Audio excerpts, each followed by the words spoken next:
श्री राम जय जय राम, श्री राम जय जय राम, श्री राम जय जय राम।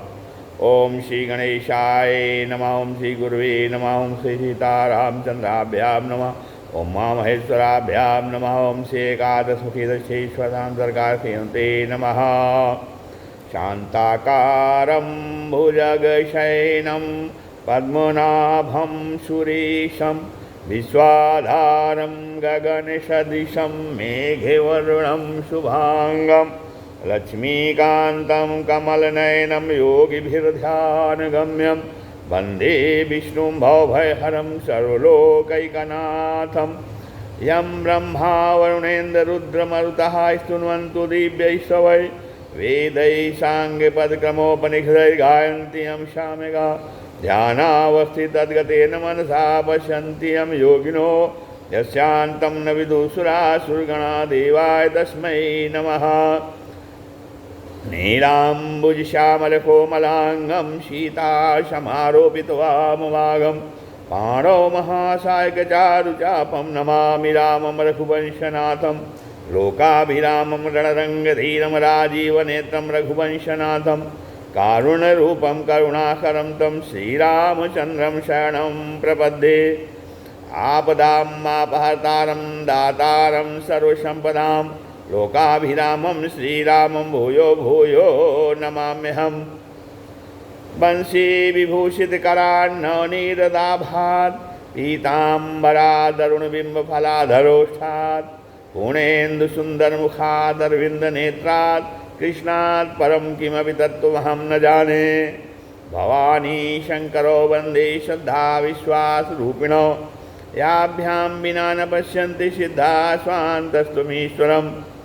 मनोजवं मारुततुल्यवेगं जितेन्द्रियं बुद्धिमतां वरिष्ठं वातात्मजं वानरयूथमुख्यं श्रीरामदूतं शरणं प्रपद्ये।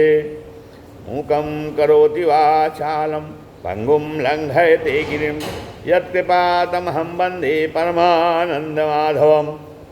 गुरुर्ब्रह्मा गुरुर्विष्णु गुरुदेवो महेश्वरः गुरुसाक्षात् परब्रह्म तस्मै श्रीगुरुवे नमः। अज्ञानान्धकारस्य ज्ञानाञ्जनशलाकया चक्षुरुन्मीलितं येन तस्मै श्रीगुरुवे नमः। श्री राम जय राम, श्री राम जय जय राम, श्री राम जय राम। सत्संग क्रम में आज श्रीमद् भगवद गीता के अध्याय 15 के 5वें श्लोक का व्याख्यान कथन श्रवण किया जा रहा है, जो कि काफ़ी महत्वपूर्ण है। कहते हैं कि इसमें कहा गया है कि जो महापुरुष जो है आदि पुरुष परमात्मा के शरण होकर परम पद को प्राप्त होते हैं, उनके लक्षण क्या हैं। उनके लक्षण यहाँ बता रहे हैं कि जो महापुरुष जो है भगवान आदि पुरुष परमात्मा के भगवान के शरण में होकर के और परम पद को प्राप्त हो गए हैं। कहते हैं कि उनके लक्षण बता रहे हैं। क्या लक्षण हैं? निर्माण मोहा अजित संग दोषा, निर्माण मोहा जित संग दोषा, अध्यात्म नित्या विनिवृत्त कामा, अध्यात्म नित्या विनिवृत्त कामा। निर्माण मोहा अजित संग दोषा, अध्यात्म नित्या विनिवृत्त कामा। द्वन्द्वैर्विमुक्ताः सुख दुःख संज्ञैर्द्वन्द्वैर्विमुक्ताः सुख दुःख संज्ञैर्गच्छन्ति मूढ़ा पदमव्ययं ततो, गच्छन्ति मूढ़ा पदमव्ययं ततो। कहते हैं कि ऐसे महापुरुष कि मनुष्य जो है, जो मान और मोह से रहित है, निर्मान मोहा, मोह और मान से जो रहित हैं, और जित संग दोषा, जिन्होंने आसक्ति से होने वाले दोषों को जीत लिया है। जित संग दोषा, जिन्होंने मोह से, जिन्होंने आसक्ति से होने वाली, संग से होने वाली जो है वो दोषों को जीत लिया है। और जो निरंतर नित्य निरंतर अध्यात्म नित्य निरंतर परमात्मा में ही लगे हुए हैं, जो अपनी दृष्टि से अर्थात संपूर्ण कामनाओं से रहित हो गए हैं। अध्यात्म नित्या विनिवृत्त कामा, और संपूर्ण कामनाओं से रहित हो गए हैं, कामनाओं से मुक्त हो गए हैं, कोई भी कामना नहीं रह गई है। और जिद द्वंद्वैर विमुक्ता, और जो है सुख और दुख रूप द्वंद्वों से मुक्त हो गए हैं। द्वंद्वैर विमुक्ता सुख दुख के संज्ञाई, हाँ, और जो सुख दुख रूप जो द्वंद्व हैं उनसे वो मुक्त हो गए हैं। ऐसे ऊंची स्थिति वाले मोह रहित साधक भक्त जो है उस अविनाशी परम पद अर्थात परमात्मा को प्राप्त होते हैं। निर्माण मोहा माने जिसका जो है जो मान और मोह से रहित हैं। शरीर में मैं मेरापन होने से ही मान आदर सत्कार की इच्छा होती है। हाँ, तब शरीर से अपना संबंध मानने के कारण ही मनुष्य जो है शरीर के मान आदर को भूल से स्वयं का मान आदर मान लेता है और फंस जाता है। हाँ, जिन भक्तों का जो है केवल भगवान में ही अपनापन होता है उनका शरीर में मैं मेरापन नहीं रहता। हाँ, अतः वे शरीर के मान आदर से प्रसन्न नहीं होते।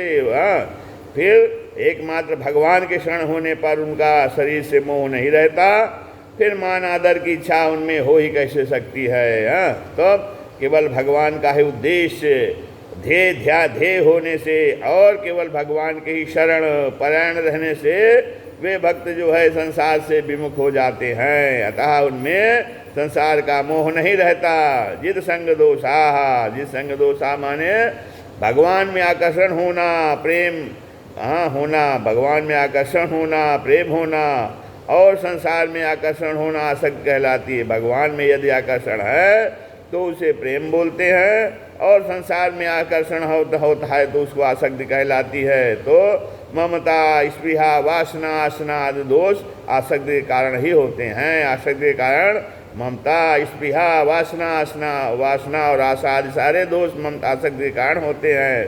तो केवल भगवान के ही परायण होने के कारण जो है भक्तों की सांसारिक भोगों में आसक्ति नहीं होती है। जब भक्त जो है भगवान के परायण हो जाते हैं तो उनको सांसारिक भोगों में आसक्ति जो है वो नहीं रह जाती है, दूर हो जाती है। और फिर आसक्ति न रहने के कारण भक्त आसक्ति से होने वाले ममता आदि दोषों को जीत लेते हैं। हाँ, तो आसक्ति प्राप्त और अप्राप्त अर्थात दोनों की होती है। आसक्ति जो है प्राप्त और अप्राप्त दोनों की होती है, किंतु कामना अप्राप्त की ही होती है। हाँ, तब इसलिए जो है यहाँ पर विनिवृत्त कामा पद अलग से भी दिया गया है। हाँ, अध्यात्म नित्या माने केवल भगवान के ही शरण रहने से भक्तों की अहंता बदल जाती है।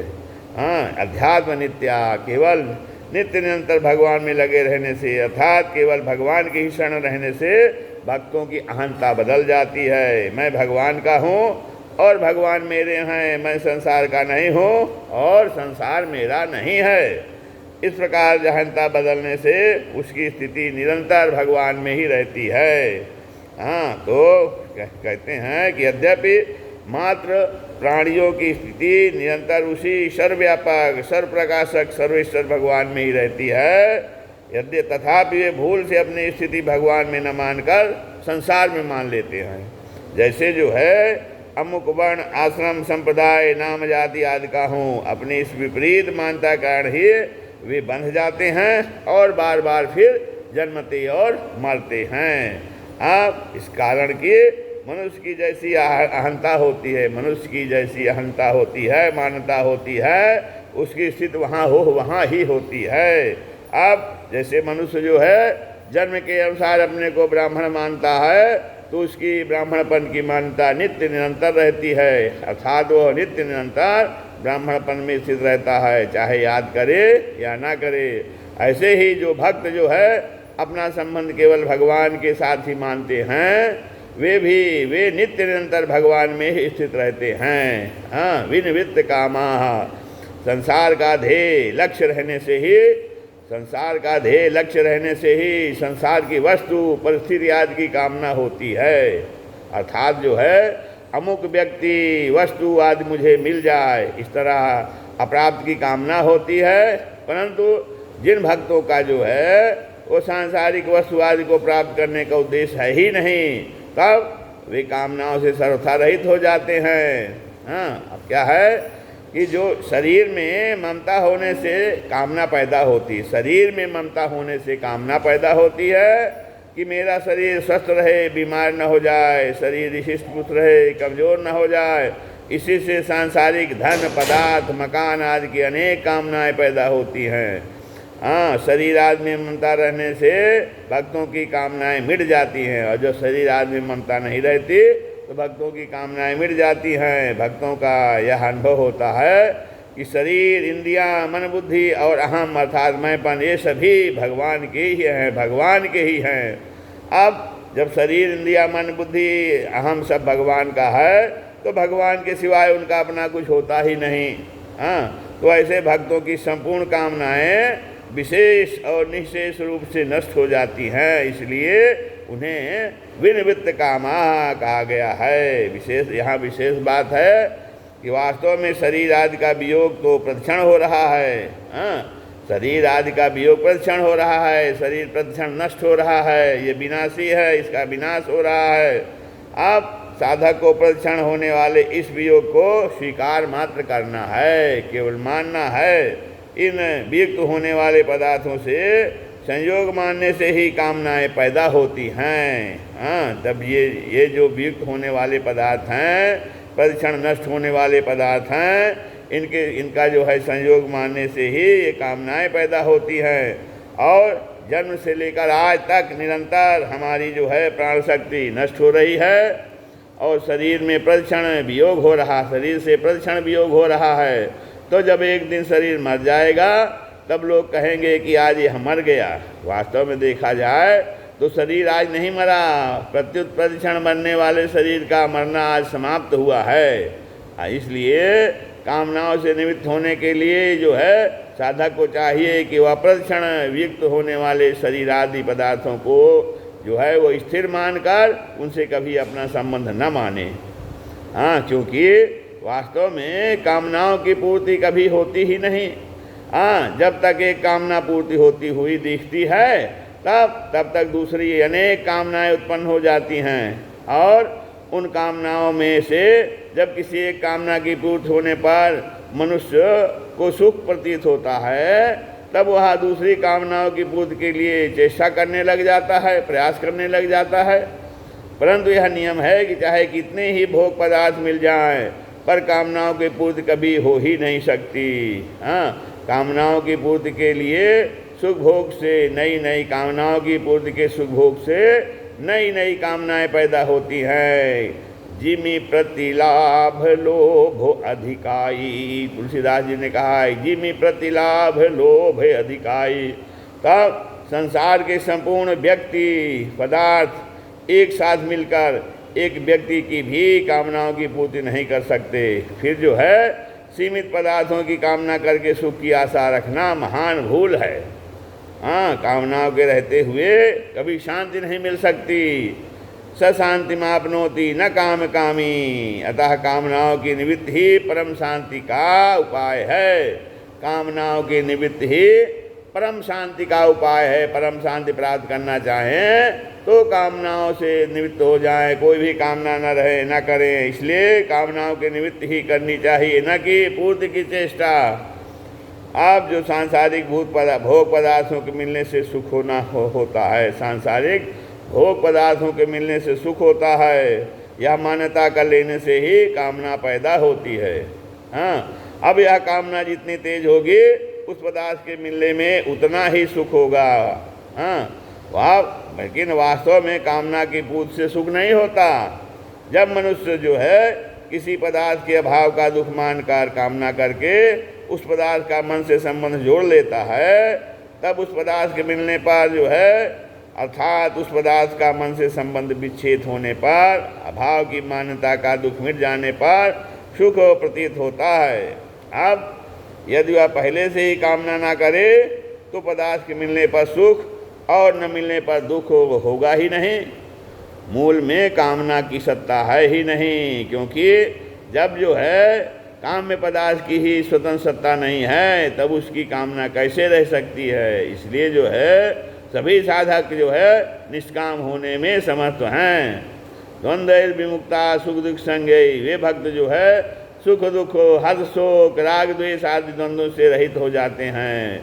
कारण कि उनके सामने अनुकूल प्रतिकूल, अनुकूल या प्रतिकूल जो है, जो भी परिस्थिति आती है उसको वे भगवान का ही दिया हुआ प्रसाद मानते हैं और उनकी दृष्टि केवल भगवत कृपा पर ही रहती है, अनुकूल प्रतिकूल परिस्थिति पर नहीं। इसलिए अतः जो है, जो कुछ होता है वह हमारे प्यारे प्रभु का ही मंगलमय विधान है। जो कुछ होता है वो हमारे प्यारे प्रभु का ही मंगलमय विधान है। ऐसा भाव होने से इनके जो है उनके द्वंद्व सुगमता पूर्वक मिट जाते हैं। द्वंद्व जो है सुगमता पूर्वक मिट जाते हैं। सुख दुख हर्ष शोक राग द्वेष आदि नहीं होता है। हाँ, भगवान सबके सुहृद हैं, सबके मित्र हैं, सबके सुहृद हैं। सुहृदम सर्वभूतानाम, गीता के 5वें अध्याय के 29वें श्लोक में भगवान ने कहा है सुहृदम सर्वभूतानाम, कि हम जो है सबके सुहृद हैं, सबका हित चेतते हैं।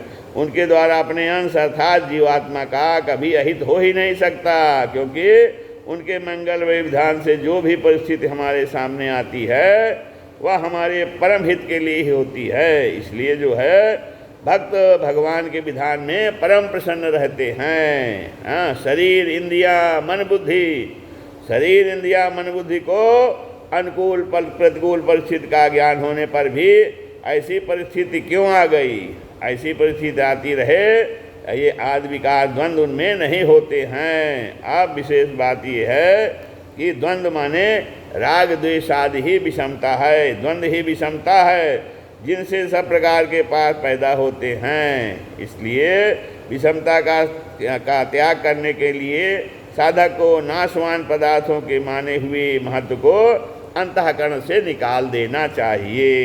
द्वंद्व के दो भेद हैं, द्वंद्व जो है उसके दो भेद हैं। कौन कौन? स्थूल और सूक्ष्म।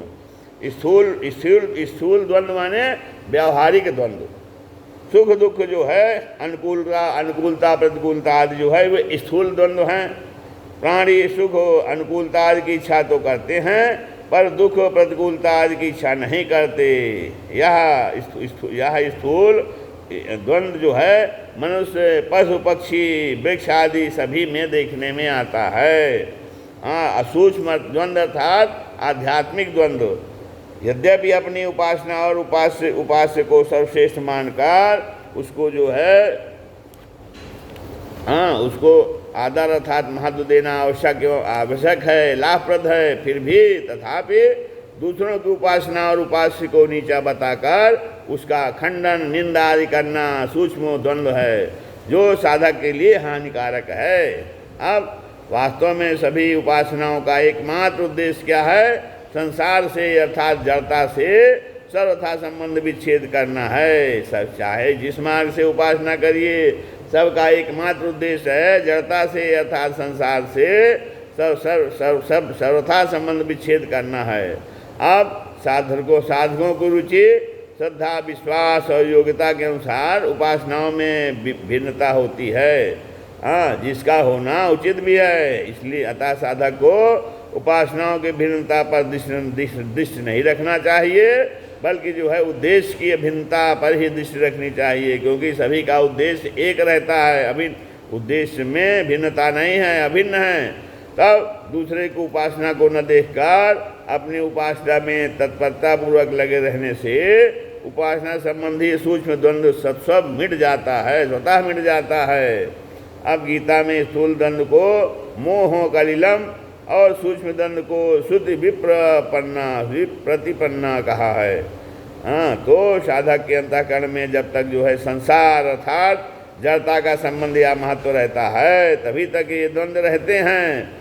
अब स्थूल द्वंद्व संसार को विशेष रूप से सत्ता और महत्ता देता है, इसलिए स्थूल द्वंद्व को मिटाना बहुत जरूरी है। अब जब तक मूढ़ता रहती है तभी तक द्वंद्व रहते हैं। वास्तव में देखा जाए तो अपने में द्वंद्व मानना ही मूढ़ता है। राग द्वेष सुख दुख हर्ष शोक आदि द्वंद्व अंतःकरण में होते हैं, स्वयं अर्थात अपने स्वरूप में नहीं। अंतःकरण जड़ है और स्वयं चेतन एवं जड़ का प्रकाशक है। अंतःकरण जड़ है और स्वयं जो है चेतन और जड़ का प्रकाशक है। इस अतः अंतःकरण से स्वयं का संबंध है ही नहीं, केवल मानता से ही है यह संबंध प्रतीत होता है। अब यह सभी का अनुभव है कि सुख दुखादि द्वंद्वों के आने पर हम तो वहीं रहते हैं, ऐसा नहीं होता कि सुख आने पर हम और होते हैं तथा दुख आने पर और, परंतु मूर्तावश इन सुख दुखादि से मिलकर सुखी और दुखी होने लगते हैं। यदि हम इन आने जाने वाले न मिलकर जो है आने जाने वालों से न मिलकर अपने स्वरूप में स्थित रहें, स्वस्थ रहें, तो सुख दुख आदि द्वंद्वों से स्वतः जो है रहित हो जाएंगे, मुक्त हो जाएंगे, इनका असर नहीं पड़ेगा। इसलिए साधक की बदलने वाली अर्थात आने जाने वाली अवस्थाओं सुख दुख हर शोक आदि पर दृष्टि नहीं रखना चाहिए और उन पर दृष्टि न रखकर कभी न बदलने वाले अपने स्वरूप पर ही दृष्टि रखनी चाहिए, जो सब अवस्थाओं से अतीत है। अब गीता में भगवान ने राग द्वेष आदि द्वंद्वों से मुक्त होने का बड़ा सुगम उपाय बताया है कि अनुकूलता प्रतिकूलता में राग द्वेष छिपे हुए हैं, उनसे बचने के लिए साधक को केवल इतनी सावधानी रखनी है कि वह इनके बस में न हो। तात्पर्य है कि राग द्वेष दिखने पर भी साधक इनके वशीभूत होकर तदनुसार क्रिया ना करे। क्योंकि क्रिया करने से ही वे पुष्ट होते हैं। गच्छन्ति मूढ़ा पद्मव्यम तत् आने जाने वाले पदार्थों को प्राप्त करने की इच्छा या चेष्टा करना तथा उनसे सुखी दुखी होना मूढ़ता है। वास्तव में संसार निरंतर परिवर्तनशील है और परमात्मा नित्य रहने वाला है। परमात्मा की सत्ता से ही संसार की सत्ता दिखती है, परंतु अविनाशी परमात्मा और विनाशी संसार की सत्ता को मिलाकर संसार है ऐसा मान लेना मूढ़ता है। परंतु तब जिस प्रकार मूढ़ अर्थात अज्ञानी मनुष्यों को संसार है ऐसा आश्चर्य दिखाई देता है, उसी प्रकार जो है अमूढ़ माने मोह रहित जो है भक्तों को परमात्मा है ऐसा स्पष्ट अनुभव होता है। संसार जैसा दिखाई देता है वैसा ही है। इस प्रकार संसार को स्थायी मान लेना मूढ़ता मोह है। अब जिनकी यह मूढ़ता चली गई उन भक्तों को यहाँ अमूढ़ा कहा गया है। मूढ़ता वाले जाने के बाद सुख दुख का असर नहीं पड़ता, जिस पर सुख दुख आदि द्वंद्वों का असर नहीं पड़ता वह मुक्ति का पात्र होता है। तो इसीलिए भगवान ने यहाँ 2 बार मूढ़ता के त्याग की बात निर्माण मोह अमूढ़ा कहकर मूढ़ता के त्याग पर विशेष जोर दिया है। अब मूढ़ता क्या है? मूढ़ता अर्थात मोह 2 प्रकार का होता है। मूढ़ता अर्थात मोह जो है वो 2 प्रकार का होता है। पहला परमात्मा की ओर न लगकर संसार में ही लग जाना और दूसरा परमात्मा को ठीक तरह से न जानना। इस श्लोक में पहले निर्माण मोह पद से संसार का स्नेह चले जाने की बात कही है और यहाँ फिर अमूढ़ा पद से परमात्मा को ठीक तरह से जान लेने की बात कही गई है। तब जिन परमात्मा को जो है इस अध्याय के पहले श्लोक में ऊर्ध्वमूलम कहा गया है तथा जिस परम पद परमात्मा को खोज करने के लिए प्रेरणा की गई है, तो आगे जो है जिसके महिमा का वर्णन किया गया है उसी परमात्मा रूप परम पद को यहाँ अभ्यम पद कहा है। जो ऊंची स्थिति के साधक जो ऊंची स्थिति के साधक हैं, तो ऊंची स्थिति के साधक भक्त मान मोह ममता दोष से सर्वथा रहित हो जाते हैं। वे उस अविनाशी परम पद को अवश्य प्राप्त होते हैं, जिसको प्राप्त कर लेने पर मनुष्य लौटकर नाशवान संसार में नहीं आता। अब वास्तव में तो मनुष्य मात्र उस पद को स्वतः प्राप्त है, पर उधर दृष्टि न रहने से उसको वैसा अनुभव नहीं होता। इसे एक उदाहरण से इस तरह समझा जा सकता है। हम रेलगाड़ी से यात्रा कर रहे हैं, हमारी गाड़ी एक स्टेशन रुक जाती है, हमारी गाड़ी के पास दूसरी पटरी पर खड़ी हुई दूसरी गाड़ी साथ साथ चलने लगती है, तो उस समय उस चलती हुई गाड़ी पर दृष्टि रहने से भ्रम से हमें अपनी गाड़ी चलती हुई दिखने लगती है। परंतु जब हम वहाँ से अपने दृष्टि हटाकर स्टेशन की तरफ देखते हैं, तब पता लगता है कि इसकी गाड़ी तो ज्यों की त्यों अपने स्थान पर खड़ी है। तब इसी प्रकार संसार से संबंध होने पर मनुष्य अपने को संसार की तरह क्रियाशील आने जाने वाला देखने लगता है, पर जब वह संसार से दृष्टि हटाकर अपने स्वरूप को देखता है तब उसको पता लगता है कि मैं स्वयं तो ज्यों का त्यों ही हूँ। श्री राम जय जय।